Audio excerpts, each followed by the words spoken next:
Hello everyone, this is Priyanka Jakhad and I welcome you all at Government Job Alert. I hope आप सभी अच्छे होंगे। तो आज की इस वीडियो में हम बात करेंगे ETT 5994 के बारे में। तो देखिए, जैसे ही 30 अप्रैल को हाई कोर्ट का डिसीजन आता है कि पंजाबी पेपर ए जो है उसे रिकंडक्ट करवाया जाएगा, उसी दिन से जो कैंडिडेट है वो सबसे ज़्यादा परेशान है पंजाबी पेपर ए को लेके कि जो पंजाबी पेपर ए है उसका सिलेबस क्या होगा, क्या पेपर ए में ग्रामेटिकल पोर्शन पूछा जाएगा, क्या ग्रामेटिकल पोर्शन के अलावा भी कुछ क्वेश्चंस देखने को मिलेंगे, और उससे बड़ा मुद्दा कि ऑफिशियल सिलेबस कब तक जारी होगा। और इस तरह के देखिए बहुत बहुत ज़्यादा कैंडिडेट मैं कह सकती हूँ परेशान है इसी चीज़ को लेके कि सिलेबस कब तक आएगा, क्या पूछा जाएगा, इस तरह से। सबसे पहली बात तो देखिए, मैंने पहले भी एक वीडियो आपके साथ शेयर की थी कि जो पेपर के रिगार्डिंग कि आपका एग्ज़ाम कब कंडक्ट होगा, इस सब के रिगार्डिंग। और जो कैंडिडेट देखिए अभी भी वेट कर रहे हैं कि डिपार्टमेंट पहले ऑफिशियल सिलेबस जारी करे, उसके बाद ही हम अपनी प्रिपरेशन स्टार्ट करेंगे। तो देखिए, सबसे पहले तो मैं उन कैंडिडेट को बताना चाहूँगी कि आपके पास टाइम नहीं है इतना कि आप ऑफिशियल सिलेबस का वेट करो और उसके बाद अपनी प्रिपरेशन स्टार्ट करो, क्योंकि मैंने पहले भी आपको बताया कि जो आपका एग्ज़ाम है वो जून मंथ में कंडक्ट करवाया जाएगा। और ऐसे में देखिए, अगर आप अभी भी सिलेबस का वेट कर रहे हो कि सिलेबस के आने के बाद ही हम प्रिपरेशन स्टार्ट करेंगे, तो कहीं ना कहीं देखिए ये आपके लिए बहुत ज़्यादा हार्मफुल ही रहेगा। इन फ्यूचर इसके आपको बैड इफ़ेक्ट ही देखने को मिलेंगे, क्योंकि आप सभी को पता है कि सिलेबस एट द एंड क्या पूछा जाएगा। क्योंकि आप सभी को पता है कि जो सिलेबस जो पहले जो कैंसिल किया गया है या कहीं तो जो रद्द किया गया है, किस वजह से किया गया है। आपके सिलेबस देखिए, आपका जो 80% जो सिलेबस है वो ऑलरेडी डिफाइन है। ऑलरेडी ही आप सभी को पता है कि जो 80% जो सिलेबस रहेगा वो ग्रामेटिकल पोर्शन से ही देखने को मिलेगा, और जो पंजाबी जो ग्रामर है उसी को आपको फोकस करना है। सिर्फ 20% ही हम कह सकते हैं कि ऐसा सिलेबस जो है कि हम डिपेंड करेंगे कि डिपार्टमेंट अपने भी पे कुछ जारी करे। सिर्फ 20% को लेकर ही सस्पेंस है। बाकी देखिए मोर देन 80% आप सभी को पता है कि ग्रामेटिकल पोर्शन से क्वेश्चन देखने को मिलेंगे, और ग्रामेटिकल जो पोर्शन है आपको उसी पर फोकस करना है। और ऐसे में देखिए, जो कैंडिडेट पूरा दिन सिर्फ इसी बात को लेके परेशान रहते हैं कि सिलेबस कब आएगा, कैसे होगा, क्या करेंगे, इस तरह के देखिए मैं आप सभी को पहले बता देती हूँ। सिलेबस जो है आपका, जो मोस्ट प्रोबेबली जो आपका सिलेबस है वो नेक्स्ट वीक तक जारी कर दिया जाएगा। नेक्स्ट वीक तक आपको सिलेबस देखने को मिल जाएगा।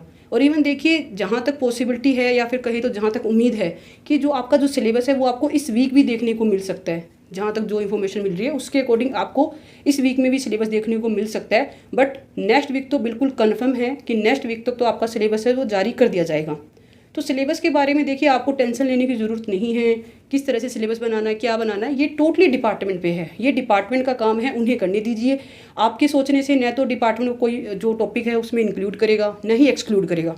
तो एट द एंड डिपार्टमेंट अपना काम कर रहा है और काफ़ी ज़ोरों शोरों से काम कर रहा है। ऑलरेडी देखिए काफ़ी हद तक जो काम है सिलेबस पे भी किया जा चुका है और बहुत जल्द सिलेबस भी जारी कर दिया जाएगा। और जो कैंडिडेट अभी भी सीरियस नहीं है इस चीज़ को लेके, अभी भी अपनी प्रिपरेशन पे फोकस नहीं कर रहे, तो देखिए सबसे पहले तो आप ये बात सोच के देखिए, आपके पेपर बी में बहुत अच्छा स्कोर है आपका। आपको पता है कि एट द एंड आपका सिलेक्शन हो जाएगा, एट द एंड आपका मेरिट लिस्ट में नाम आएगा और आपकी ज्वाइनिंग होगी। पर अभी आप क्या कर रहे हो, अभी इस टाइम पीरियड को बिल्कुल भी सीरियस लेके नहीं चल रहे हो। आप अभी भी कहीं ना कहीं एक लेजीनेस के साथ अपनी लाइफ है स्पेंड कर रहे हो। आपको लग रहा है जब सिलेबस आएगा तभी तैयारी हम प्रिपरेशन स्टार्ट करेंगे। तो सोच के देखिए, अगर आपका पंजाबी पेपर ए क्वालिफाई नहीं हुआ तो लाइफ लॉन्ग आपको इस चीज़ का पछतावा रहेगा कि मेरे पास एक मौका था, मेरे पास एक अपॉर्चुनिटी थी और मुझसे उसका फ़ायदा नहीं उठाया गया। मेरे सामने जॉब थी और मुझसे वो जॉब नहीं ली गई। तो आप लोग जो अभी भी सीरियस नहीं हो अपनी प्रिपरेशन को लेकर, अपनी प्रिपरेशन स्टार्ट कीजिए। मोर देन 80% जो सिलेबस है आपको पता है। बाकी देखिए, मैं भी टेलीग्राम चैनल पे जो भी ग्रामर के जो इंपॉर्टेंट टॉपिक्स हैं उसके रिगार्डिंग मैं आपके साथ जो इंपॉर्टेंट टॉपिक्स है शेयर कर दूंगी। आप टेलीग्राम चैनल पे जुड़िए, जो भी इंपॉर्टेंट टॉपिक्स होगी आपकी हर तरह की हेल्प की जाएगी टेलीग्राम चैनल पे। तो अगर आप अभी भी सोच रहे हो तैयारी की, अभी भी थोड़ा सा सीरियस लेते हो एटलीस्ट इस वीडियो को देखने के बाद, तो टेलीग्राम चैनल पे जुड़िए, आपको वहाँ पे पूरा जो सिलेबस है वो बता दिया जाएगा। बाकी देखिए, बात करते हैं हम इसके अलावा भी एक दूसरा जो सबसे ज़्यादा चर्चित मुद्दा है वो है स्टडी मटेरियल का। मतलब जैसे ही डिसाइड हुआ कि पेपर ए दोबारा से रिकंडक्ट होगा, वैसे ही कैंडिडेट लगातार ये कह सकते हैं कि स्टार्टिंग डे से ही कैंडिडेट क्या कर रहे हैं कि डिफरेंट बुक्स को इकट्ठी करने में लगे हुए हैं। स्टडी मटेरियल्स को कह सकते हैं एक तरीके से बस कोलेक्ट किया जा रहा है। कोई बता दे कि उस इंस्टीट्यूट की बुक अच्छी है या फिर उस पब्लिशर की बुक अच्छी है, उस राइटर की बुक को फॉलो करो। बस आपने बस नाम ही सुना और आपने उस बुक को इकट्ठा करना स्टार्ट कर दिया। आप बस कलेक्ट किए जा रहे हो कि बस ये बुक पढ़ लेंगे, वो बुक पढ़ लेंगे, और एट द एंड देखिए आपको भी पता है आप जितनी भी बुक इकट्ठी करोगे ये पॉसिबल ही नहीं है आपके लिए क्या किसी के लिए भी नहीं है कि 10 बुक आप इकट्ठी कर रहे हो और 10 की 10 बुक आप पढ़ लो, ऐसा नहीं होगा। और दूसरी बात देखिए, जो पेपर है उसमें ज़्यादातर जो पोर्शन है वो ग्रामर का देखने को मिलेगा, और ग्रामर में देखिए राइटर से या पब्लिशर के चेंज होने से कोई चेंज नहीं देखने को मिलेगा। डेफिनेशंस में, एग्जांपल्स में कोई चेंज नहीं देखने को मिलेगा। At the end same example, same definition he use की जाती है। तो आप इन बुक्स के चक्कर में ज़्यादा मत पढ़िए।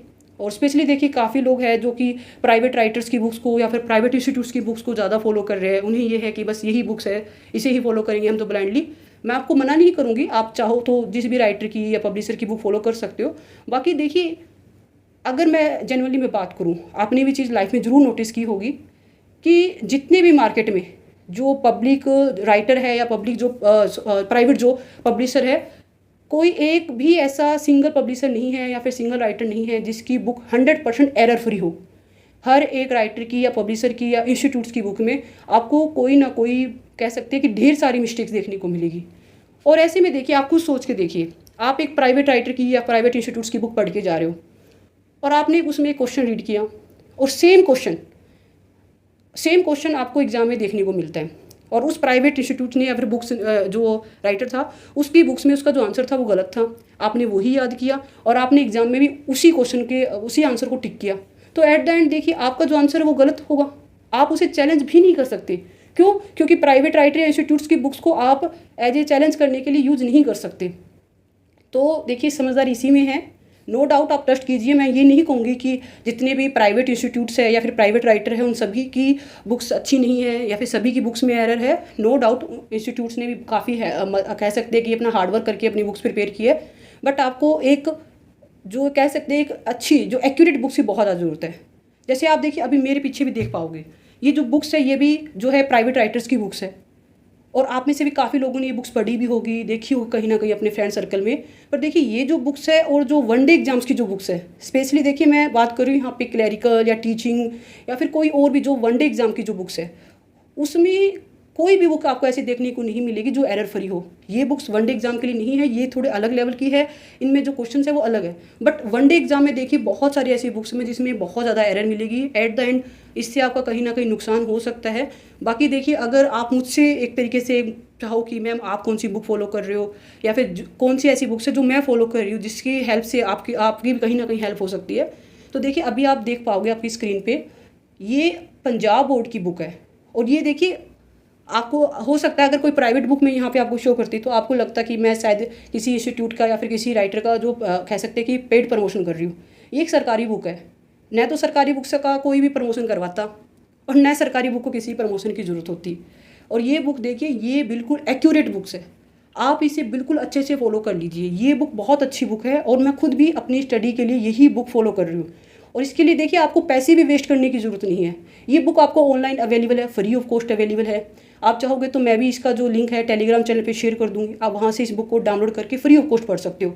इवन देखिए, जो लास्ट टाइम जो एग्ज़ाम हुआ था, जब स्टार्टिंग में एग्ज़ाम लिया गया था, उस टाइम भी मैंने सिर्फ और सिर्फ इसी बुक को फॉलो किया था फॉर द ग्रामर के लिए। मैंने इस बुक के अलावा एक भी बुक फॉलो नहीं की है, कोई भी अदर बुक की मैंने हेल्प नहीं ली है, इंस्टीट्यूट की या राइटर की, किसी भी तरह की। और ये मैं आपको भी बोल रही हूँ, आप जो जेन्युइन कैंडिडेट है, जो सीरियस है अपनी प्रिपरेशन को लेकर और जो चाहते हैं कि हम एक तरीके से कॉस्ट इफेक्टिव अपनी स्टडी को कंटिन्यू रखें, तो मैं उनको भी यही रिकमेंड करूँगी कि देखिए आप इस बुक को फॉलो कीजिए। और ये मैं 100% गारंटी दे रही हूँ, अगर आप एक ऐसे कैंडिडेट हो जो सीरियसली अपनी स्टडी को कंटिन्यू रख रहे हैं, जो एक्चुअल में सीरियस होकर अपनी स्टडी कर रहे हैं, तो देखिए अगर आप इस बुक को अच्छे से फॉलो करोगे तो कोई भी कैंडिडेट जो पंजाबी पेपर ए है उसे क्वालिफाई कर जाएगा। कोई एक सिंगल कैंडिडेट नहीं होगा जो कि पंजाबी पेपर ए में डिसक्वालीफाई हो या फिर फेल हो। बट बात है कि आपको इस बुक को अच्छे से line to line, word to word read करना होगा। और न सिर्फ एक बार, देखिए एक बार, 2 बार, 3 बार, जितनी भी आपकी कैपेसिटी हो, आप इस बुक को बार बार रीड कीजिए। आपको ईच एंड एवरी क्वेश्चन आपको इसी बुक से देखने को मिलेगा। तो ये बुक बहुत हेल्पफुल आपके लिए। बाकी इसका जो लिंक है मैं टेलीग्राम चैनल पे भी जरूर शेयर कर दूंगी, आप वहाँ से इसको बुक को डाउनलोड करके पढ़ सकते हो। बाकी देखिए, आप सभी की अपनी पर्सनल चॉइस है, पर्सनल व्यू पॉइंट है, आप चाहो तो बुक्स जो भी आप फॉलो करना चाहो कर सकते हो। बाकी काफ़ी कैंडिडेट थे जो मुझसे पूछ रहे थे कि मैम आप कौन सी बुक फॉलो कर रहे हो, तो मैंने देखिए इस बुक के अलावा न तो मैंने पहले कोई बुक फॉलो की, न मैं अभी कोई बुक फॉलो करूँगी। इसी बुक्स के अकॉर्डिंग मैं अपनी प्रिपरेशन में करूँगी और इसी के हिसाब से मैं अपना एग्ज़ाम भी दूँगी। बाकी आप अपना जो है देख सकते हो। बाकी इसके अलावा देखिए काफ़ी ऐसे है कैंडिडेट जिनको मतलब अभी भी सिलेबस के रिगार्डिंग कुछ रहेगा, तो मैं पहले बता देती हूँ। आप अपना ग्रामेटिकल पोर्शन जो है स्टार्ट कीजिए, और जैसे ही आप अपना देखिए ग्रामेटिकल पोर्शन स्टार्ट करोगे, आप कुछ ही टॉपिक करोगे कि उससे पहले आपका जो सिलेबस है, ऑफिशियली जो सिलेबस है वो जारी कर दिया जाएगा। और ऑफिशियल सिलेबस में भी देखिए जो ग्रामेटिकल पोर्शन है वो ही आपको देखने को मिलेंगे, कुछ अलग से कुछ नया कुछ भी नहीं होगा उसमें। ग्रामेटिकल पोर्शन को स्टार्ट कीजिए, अपनी प्रिपरेशन को कंटिन्यू कीजिए, और बहुत जल्द देखिए मैंने बताया आपको कि जून में आपका एग्ज़ाम कंडक्ट करवाया जाएगा, और उसी के अकॉर्डिंग आपको अपनी प्रिपरेशन कंटिन्यू रखनी है। इसके अलावा देखिए मैं हर रोज़ टेलीग्राम पे और यूट्यूब पे जो पंजाबी ग्रामर के जो इम्पोर्टेंट क्वेश्चंस है, जो मोस्ट इम्पोर्टेंट क्वेश्चंस है, वो मैं आपके साथ शेयर करती हूँ। तो आप सभी जो क्वेश्चंस मैं आपके साथ शेयर करती हूँ वो ज़रूर अटैम्प्ट करें। एट द एंड देखिए आपको कंफर्म क्वेश्चंस आपको इनमें से देखने को मिलेंगे। जो भी मैं आपके साथ टेलीग्राम पे शेयर कर रही हूँ उसमें से आपको काफ़ी क्वेश्चन एग्जाम में देखने को मिलेंगे, और आपकी कहीं ना कहीं देखिए आपकी प्रिपरेशन को ये इन्हांस ही करेंगे। तो आप सभी जो क्विज़ वगैरह है क्वेश्चन को ज़रूर अटैम्प्ट करें। और इसके अलावा देखिए जो सिलेबस वगैरह के रिगार्डिंग मैंने आपको बता दिया कि जो सिलेबस है वो बहुत जल्द जारी कर दिया जाएगा। मोस्ट प्रोबेबली नेक्स्ट वीक तक आपको आपका जो सिलेबस है वो देखने को मिलेगा, और सब कुछ अच्छा रहा तो देखिए इस सैटरडे तक भी आपका जो सिलेबस है वो जारी किया जा सकता है। बाकी देखिए जो बात कर रहे कि बुक्स के रिगार्डिंग मैंने आपको बताया कि आपको सिर्फ एक ही बुक फॉलो करनी है, और टिल एग्ज़ाम तक आपको यही बुक फॉलो करनी है। आप अगर जेन्युइनली इस बुक को स्टडी करोगे तो आप 100% आपका जो एग्ज़ाम है वो क्वालिफाई होगा। और अगर देखिए आप ये बुक अच्छे से फॉलो करती हो और आपका एग्ज़ाम क्वालिफाई ना हो तो आप मुझे वापस मैसेज भी कर सकते हो कि मैंने ये बुक पढ़ी थी और मेरा सिलेक्शन नहीं हुआ। क्योंकि मैं बिल्कुल श्योर हूँ कि जब मैंने इसी बुक्स को पढ़ के सिलेक्शन लिया है, पहले मैंने एग्ज़ाम क्वालिफाई किया है, तो आप भी करोगे। बट बात है कि आप इस बुक को अच्छे से फॉलो करो। और इसके रिगार्डिंग देखिए बाकी एग्ज़ाम के रिगार्डिंग मैंने आपको बताया कि जो आपका जो एग्ज़ाम है जून मंथ में कंडक्ट करवाया जाएगा। और देखिए ये आपके लिए बिल्कुल कह सकते हो कि बिल्कुल प्रिपरेशन का एक टाइम है, बिल्कुल कह सकते हैं कि अलर्ट होने का टाइम है। अब आप इस चीज़ को लाइट मत लीजिए, आपका एग्ज़ाम जून में ही कंडक्ट करवाया जाएगा, उसी के अकॉर्डिंग प्रिपरेशन कीजिए। और आगे भी देखिए जो भी अपडेट्स आएगी एग्ज़ाम्स के रिगार्डिंग, सिलेबस के रिगार्डिंग जो भी अपडेट आएगी वो अपडेट भी आपके साथ इसी चैनल पे ज़रूर शेयर की जाएगी। आई होप ये वीडियो आपके लिए इंफॉर्मेटिव रही। बी पॉजिटिव, अपनी प्रिपरेशन को ज़्यादा से ज़्यादा इन्हांस कीजिए, अपनी प्रिपरेशन को फास्ट कीजिए। आई होप आप ये वीडियो आपके लिए इंफॉर्मेटिव रही। Wish you all the best. Thank you.